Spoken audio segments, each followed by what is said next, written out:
Sindh high court election tribunal ने PS 94 Korangi से MQM के रुकन सिंध असम्बली नजम मिर्जा की कामयाबी के खिलाफ इलेक्शन पिटीशन मुस्तरद कर दी है। मजीद जान लेते हैं डॉन न्यूज के नुमाइंदे शफी बलोच से। शफी, क्या तफसीलात है?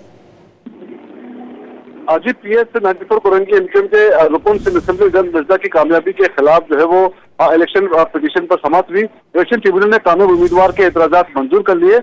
इलेक्शन ट्रिब्यूनल ने PS 94 में दायर इलेक्शन पिटीशन जो है मुस्तरद कर दी है। MQM के उम्मीदवार नजम मिर्जा ने टेक्निकल बुनियादों पर एतराजात दायर किए थे और इन एतराजात में जो है वो उनकी दरख्वास्त में मौके इख्तियार किया गया था कि इलेक्शन पिटीशन के साथ हलफनामे जमा नहीं करवाए गए और मुकर्रर मुद्दत गुजर जाने के बाद इलेक्शन पिटीशन जो है वो काबिल समाअत नहीं है।